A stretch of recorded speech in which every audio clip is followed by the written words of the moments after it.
తెలంగాణలో విగ్రహ వివాదం రాజకీయ దుమారం రేపింది. అయితే నేం ఎట్టకేలకు తాము రూపొందించిన తెలంగాణ తల్లి విగ్రహాన్ని ఆవిష్కరించింది రేవంత్ సర్కార్. ఏడాది పాలన పూర్తి చేసుకున్న కాంగ్రెస్ ప్రభుత్వం విజయోత్సవాల సంబరాలను జరిపింది. ఈ వేడుకల్లో భాగంగానే ముగింపు సంబరంలో తెలంగాణ తల్లి విగ్రహాన్ని అంగరంగ వైభవంగా ఆవిష్కరించింది రేవంత్ సర్కార్. ఇక ఈ సందర్భంగా గత బీఆర్ఎస్ ప్రభుత్వంపై విమర్శలతో విరుచుకుపడ్డారు సీఎం రేవంత్ రెడ్డి.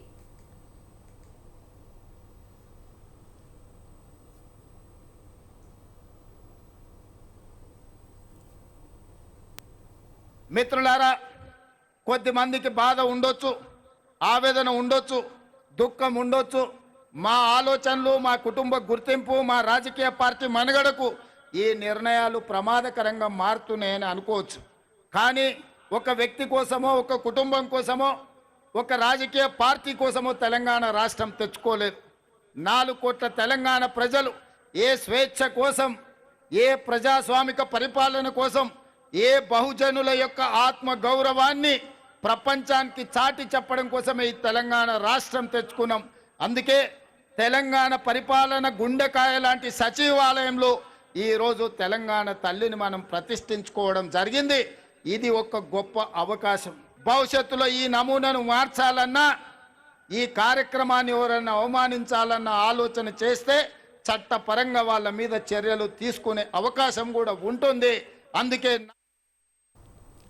గతంలో ఉన్న తెలంగాణ తల్లి రూపాన్ని మార్చి సాంప్రదాయ కట్టు బొట్టుతో తెలంగాణ పల్లె పడుచుగా విగ్రహాన్ని తీర్చిదిద్దారు. మెడలో గుండు పూసలు, హారం, మెడకు కంటే ముక్కు పుడక, చెవిదిద్దులతో విగ్రహాన్ని అందంగా తీర్చిదిద్దారు. బంగారు అంచుతో ఆకుపచ్చ చీర, చేతులకు మట్టి గాజులు, ఎడమ చేతిలో సాంప్రదాయ పంటలైన జొన్న, సజ్జ, మక్క, వరి కంకులు, కుడి చేత్తో ప్రజలకు అభయ హస్తం, కాళ్లకు కడియాలు, మట్టెలను అలంకరించారు. ఇక ఉద్యమాలు, ఆత్మ బలిదానాలకు సంకేతంగా పాదపీఠంలో బిగించిన పిడికిళ్లతో రూపకల్పన చేశారు. అయితే తెలంగాణ తల్లి విగ్రహ ఆవిష్కరణ సందర్భంగా తొలి రోజే శాసనసభ సమావేశాలు వాడివేడిగా సాగాయి. కాంగ్రెస్, బీజేపీ సభ్యుల మధ్య ఆరోపణలు, ప్రత్యారోపణలతో సభ సాగింది. సభ బయట బీఆర్ఎస్ నేతల నిరసనలు, అరెస్టుల పర్వం సాగింది. సంస్కృతులు, చారిత్రక నేపథ్యాలను పరిగణలోకి తీసుకొని ఒక నిండైన రూపాన్ని తీర్చిదిద్దడం జరిగింది. మన సంస్కృతికి అద్దం పడుతూ ప్రశాంత వదనంతో, సాంప్రదాయ కట్టుబొట్టుతో, మెడకు కంటే గుండు పూసల హారంతో, చెవులకు బొట్ట కమ్మలతో, ముక్కు పుడకతో, బంగారు అంచు కలిగిన ఆకుపచ్చ చీరలో, చేతికి గాజులు, కాళ్లకు కడియాలు, మెట్టలతో, చాకలి ఐలమ్మ, సమ్మక్క సారలమ్మ పోరాట స్ఫూర్తితో, ఎంతో హుందాతో కూడిన ఆహార్యంతో మన తెలంగాణ తల్లి రూపొందించబడినది. కుడి చేతితో జాతికి అభయాన్నిస్తూ, ఎడమ చేతిలో తెలంగాణ మాగాణంలో పండే సాంప్రదాయ పంటలైన వరి. ఇక ఇప్పటి నుంచి ప్రతి ఏటా డిసెంబర్ 9న తెలంగాణ తల్లి ఆవిర్భావ దినోత్సవాన్ని తెలంగాణ ప్రభుత్వం అధికారికంగా జరపనుంది. ఇందుకు సంబంధించి జీవోను రేవంత్ సర్కార్ విడుదల చేసింది. రాష్ట్ర స్థాయిలోనే కాకుండా జిల్లా, మండల స్థాయిలో ఈ వేడుకలు జరపాలని తెలుగు భాషలో ప్రభుత్వం జీవో విడుదల చేసింది.